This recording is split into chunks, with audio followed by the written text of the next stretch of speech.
E vamos a falar do debate. Um tédio que até o Kassab dormiu. O Kassab fez uma cochilada. O primeiro debate presidencial de 2026 foi marcado pelas ausências de 3 dos principais candidatos. Lula não foi, Flávio não foi e Romeu Zema não foi.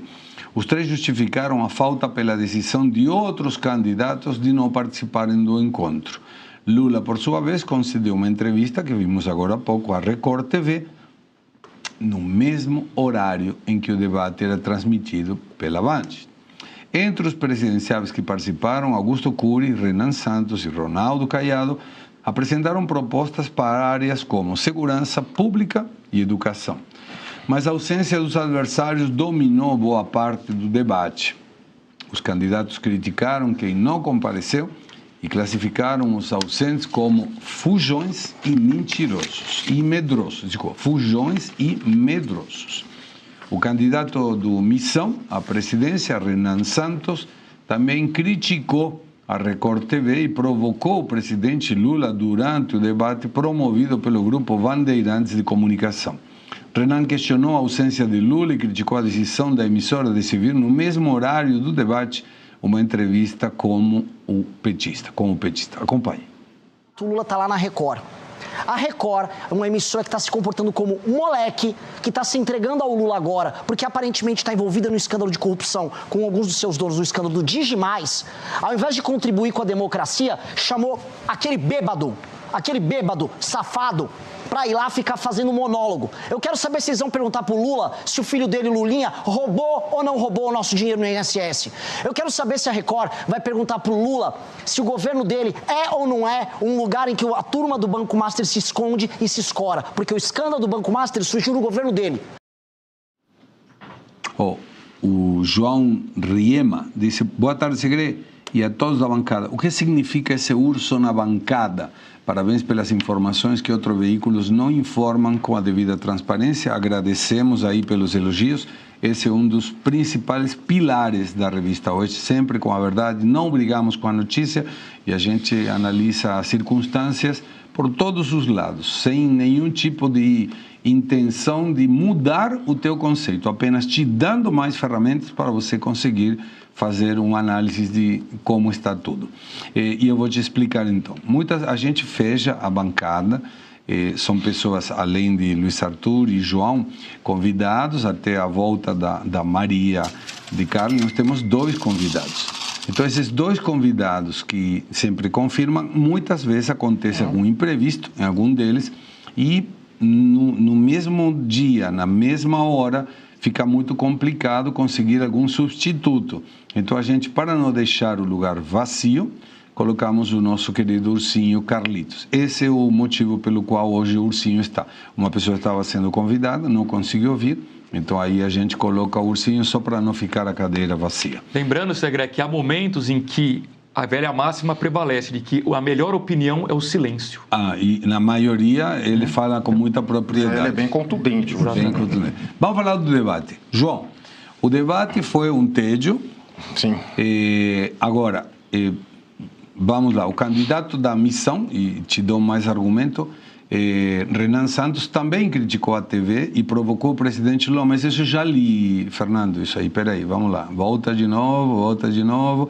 Durante o debate, um momento também chamou a atenção. Gilberto Kassab, candidato a vice na chapa de Ronaldo Caiado, foi flagrado, ao que parecia cochilando na plateia, enquanto o governador de Goiás, que é seu candidato a presidente, estava falando. Após o episódio, Caiado se pronunciou nas redes sociais. Em uma publicação irônica, o candidato à presidência disse, abre aspas, comigo na presidência você vai dormir tranquilo, igual ao Gilberto Kassab no debate. Foi interessante, João. Esse comentário tirou uma coisa simpática de uma coisa que não era para ter acontecido. Não, exatamente, até porque sabemos que o Caiado, essa chapa Caiado-Kassab, é uma chapa do regime Lula, STF, isso está bem claro, o Kassab com várias declarações, ou ausência de declarações, ou enigmas ali do Kassab, que se considera o grande gênio estrategista da política brasileira já deixou claro que ele é Lula, né? Ele é Lula, ele acredita no Lula, então ele fala ali que não é Lula, que ele tem a chapa própria e tal, mas a gente bem sabe que é o candidato Lula. Vide a desproporcionalidade com que o Caiado bate no Lula e no Flávio, né? Equipara ambos, o que a gente sabe bem que não é dessa forma. O candidato Renan, ele busca esse confronto, busca essa agressividade o tempo inteiro, né? Do MBL/missão, não fala do Supremo Tribunal Federal, me parece que fala com muita timidez, me parece que busca esse voto jovem, né? Que não está mais ali muito com Lula, é um partido que busca a sobrevivência, né? Está buscando nessa candidatura à presidência aparecer, mas falta, evidentemente, bastante consistência no discurso, né? O discurso vai sendo maleável conforme a eleição e os personagens do momento ali do MBL MBL/missão deve fazer poucos votos. O candidato Augusto Cury realmente acho que protagonizou um papelão enorme, né? Primeiro falou que não iria, porque os outros não vão. Depois falou que ia. Não, agora eu vou em respeito a vocês. E lá estando, teve uma performance, no mínimo, esquisita, para dizer assim, né? Com dificuldade corporal, de olhar para a câmera, não sabendo ali. Porque uma coisa é você ser empresário ou ser de alguma área da inteligência emocional, não sei o que. Outra coisa é você ser jogado aos leões no debate público. É difícil, você tem que dominar vários temas, você tem que estudar, você tem que estar preparado ali para o debate. E o Augusto Cury deixou bastante a desejar, então acho que ele sai bem chamuscado desse debate, né? Para os seus negócios, enfim, que imagino que seja mais para aparecer ali. Depois, uma hora, citou vários nomes ruins na política, Eduardo Leite, esses aqui vão compor o meu governo, não fala de estado de exceção, não fala do Supremo Tribunal Federal, não fala do Alexandre de Moraes, presos políticos, 8 de janeiro, então assim, um geleião o Augusto Cury. E o Zema faltar foi incompreensível para todo. A gente está falando até que fora da hora, por que o Zema não foi? Qual o sentido do Zema não ir? Ele que vinha sendo tão crítico ao Supremo Tribunal Federal, não fez muito sentido. Agora, o Lula e o Flávio não ir realmente é muito ruim, entendo como uma decisão equivocada, principalmente por parte do Flávio, que teria ali a grande mídia. O Flávio busca ganhar a eleição, ele não está no cargo, então ele busca conquistar novos votos. Por estratégia eleitoral, não vai no debate, porque ia ser alvo de todos, não sei o quê. Mas tem o Lulinha, o Banco Master, o INSS, tem tanto tema para falar, porque a gente sabe que no debate você não vai falar a minha proposta para a segurança pública é A, e o outro vai, a minha é B, o outro, a minha é C, e explica, não, o debate debate é para você aparecer, para você ser jogado ali na arena, ser experimentado na arena, o eleitor ver você, simpatizar com você, não vai olhar o seu programa de governo. Então ele teve essa chance e perdeu. Na grande mídia, podia falar dos presos do 8 de janeiro, estado de exceção, Banco Master, Lulinha, tantas coisas, né, que faltou ali, decidiu não ir. O Lula até imaginei que não foi, óbvio, porque ele está em primeiro e tem essa máxima na política, se você está em primeiro, não vai. Não sei se está em primeiro. Em algumas pesquisas, né? Então ele estaria em primeiro, não vai para não se queimar, e a gente não espera comportamentos adequados do Lula. Então, assim, acho que foi uma grande perda de palanque ali para o Flávio fazer isso, né? Espero que ele vá nos próximos debates, independente ou não da presença do Lula. E é óbvio que no debate você vai ser confrontado pelos outros candidatos que buscam o seu mesmo voto também. O Caiado, o Renan, ali buscam de alguma forma o mesmo voto que o Flávio. Então seria bom para ele estar ali na arena, ser posto à prova, ser contraditado, ouvir mentiras, inclusive, que é o normal da vida. O debate público é esse. Só que ele acabou perdendo essa chance. Eu sinceramente acho que foi uma bola fora da campanha dele, Segredo. Aqui o Elias Carneiro, nosso amigo Elias Carneiro, está dizendo: Renan Santos é coroinha do Padre Kelmon. E a Vera Renzo, presidente da Segredo, disse: Elias Carneiro foi perfeito, coroinha do Padre Kelmon. É isso aí. Mas, Luiz Arthur... Queria divergir parcialmente do Bellucci. Por favor. É possível? Melhor, claro, lógico. Vamos lá. É o que nós estamos esperando. Muito bem. Na verdade, eu tenho dúvidas se foi uma boa decisão ou não do Flávio. Eu não estou tão convicto de que foi uma decisão ruim. Eu acho que tudo é uma estratégia política, né? Do mesmo jeito que o Lula não foi com medo de ser bombardeado, eu acho que o Flávio tentou evitar rusga com os candidatos que deverão apoiá-lo no segundo turno. O que poderia acontecer? Na ausência do Lula, todos bateriam no Lula, óbvio, como ocorreu, mas ali, com o Flávio presente, alguém, ou o Caiado, ou o Zema, que provavelmente iria nesse caso, ou o Renan, ou o Augusto Cury, alguém poderia fazer críticas ao Flávio. E, eventualmente, o Flávio responder à altura, e isso gerar um embate que poderia gerar um desgaste no segundo turno, quando, na verdade, todos ali, se tiverem um mínimo de coerência, deverão apoiar o Flávio contra o Lula. Então, talvez a ausência dele preserve justamente esses outros candidatos, para que não gere atritos. Se está certo ou não, eu não sei. Para a democracia o ideal? Não. Para a democracia o ideal é todo mundo estar presente. O Lula, o Flávio, o Zema, todos os candidatos. Mas eu entendo que é uma estratégia política. Bom, Eu pesquisei aqui, Segré, o Ibope de ontem. Sim. Para saber, afinal de contas, quanto que deu de audiência esse debate esvaziado. A Band deu 2,2 pontos. A Record, com a entrevista do Lula, deu o dobro, 4,3 pontos. Olha. Mas o SBT ficou em segundo lugar com 7 pontos. E a Globo em primeiro com 15. Então, de novo, ordem de grandeza. Globo, 15 pontos. SBT, 7. Record, 4,3, Band, 2,2. Então, repare que se você somar os dois que fizeram política, quase não dá audiência do SBT, que é o segundo lugar. Muito menos a Globo. Então, Segré, isso também mostra um pouco que a população brasileira ou ainda não está interessada na campanha, ou não acordou para a importância da campanha, ou, de fato, o esvaziamento do debate desmotivou as pessoas a assistir, né? A questão é, talvez hoje, muito mais do que a audiência do debate, é a repercussão que gera depois nas outras mídias e nas redes sociais. Os cortes, né? Acho que mais importante do que o ao vivo são os cortes. E acho, de novo, só para concluir, que o Flávio evitou justamente cortes que pudessem gerar conflito entre ele e os outros candidatos de centro-direita. É interessante isso. Mesmo assim, eu acho que hoje o debate... Estou lendo aqui a nossa enquete. 91% até agora dizem que já tem o voto decidido. Se eu tenho o voto decidido, vou assistir o debate para quê?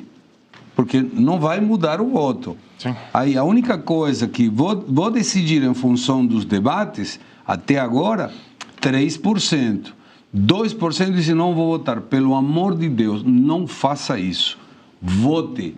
Vote em quem você quiser, mas não deixe de participar do contexto eleitoral. Quantos por cento vão mudar o voto? Pode mudar? 3. 3. Até agora. 3%, Segré, determina o vencedor. Claro que determina. Se a gente lembrar da última eleição que foi tecnicamente empatado Lula e Bolsonaro, esses 3% decidem a eleição. Olha a importância. Exatamente. E agora, peraí, que queria ler um aqui, eu perdi, mas eu vou ler aqui, ó. Peraí. Falta o Arthur, sim, mas... Bom, então vamos ao seguinte. Faz o comentário que eu vi aqui uma crítica de uma pessoa que está participando, que disse que desde que começou o programa, ela não deixa de assistir, nunca limos a sua mensagem. Então eu vou buscar aqui para ler. Perfeito. Eu só ia dizer que, para mim, participar de debate é uma questão de princípio.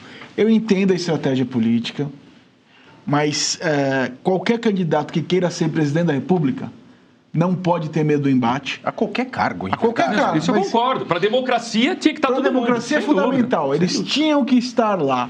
O Flávio tinha que estar lá porque ele tem que provar que está à altura do que o pai pediu para ele fazer. Isso é um fato. O Lula, ele tem que estar lá porque é o presidente da República e prometeu para todo mundo que era o defensor da democracia. Defensor da democracia que não vai a debate, não é defensor de coisa nenhuma. O Zema, ele precisava estar lá porque ele, nesses últimos meses, ele se propôs a ser o antissistema. Claro. Aquela série Os Intocáveis. Cadê os Zema nos Intocáveis? Ali, ele ia poder falar para o Brasil inteiro. Eu entendo a questão do Ibope. Olha, 2 pontos no Ibope não é nada. É muito pouco. Mas são os 3% que podem decidir a eleição e quem assiste debate geralmente é formador de opinião. E isso é muito importante. Perderam a oportunidade. Eu queria divergir também numa outra coisa com relação ao Kassab. Essa história do Kassab ser Lula. Eu tenho a opinião de que o Kassab, ele é Kassab. Não, o Kassab eu entendo para mim que ele é governo, não que ele é Lula. Mas nessa eleição... Ele é poder. Onde tiver o poder, eu ia até citar uma passagem dele, não sei se você se lembra. Eu entendo que ele é Lula. No governo Dilma, ele era ministro das cidades. Ficou no cargo até 15 de abril. Aí a Dilma sofreu impeachment, veio o Temer. No dia 12 de maio, menos de um mês, ele se tornou ministro da tecnologia. No governo seguinte. O Kassab é governo. Se há governo, eu sou a favor. Ele e o partido dele agora também. Sim. Veja, o candidato a governo do Rio de Janeiro pelo partido dele, o Eduardo Paes. É Lula. É Lula. E ele falou, não, o Eduardo Paes, no primeiro turno, não vai votar no meu candidato a presidente da República. E aqui em São Paulo, ele é Tarcísio. E aqui em São Paulo, ele é Tarcísio. Cara, qual chapéu você quer? Eu tenho chapéu. Se você gosta... eu gosto dele, viu? João, mas eu gosto também do Luiz Arthur. Depende claro. do estado que ele está, ele muda.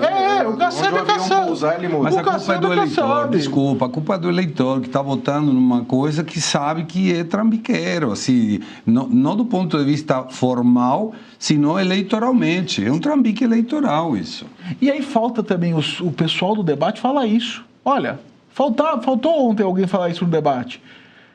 Caiado, o seu vice, como é que você se referia a ele no passado? Porque o Caiado não se referia tão bem ao Kassab no passado. Para isso que serve o debate. E temos que expor o Kassab.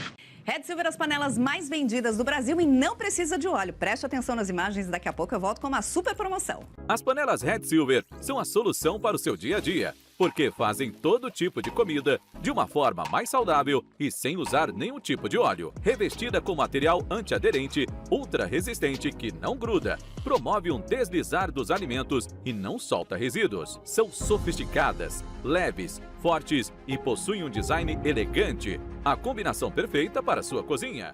Red Silver é zero gordura, zero óleo, muita tecnologia e vai em todos os tipos de fogões. E o menor preço do Brasil. Atenção, porque o kit completo, kit família, você vai levar por 12 parcelinhas de R$ 72,25. E não para por aí, hein? Você ainda ganha de presente este jogo de facas de aço inox, revestimento Red Silver e corte preciso. Aí nós vamos entregar na sua casa e hoje você não paga o frete. Então aproveite, corra. Você pode pedir através do QR Code que está aparecendo ou ainda mandar uma mensagem para o WhatsApp 11 97661 8704.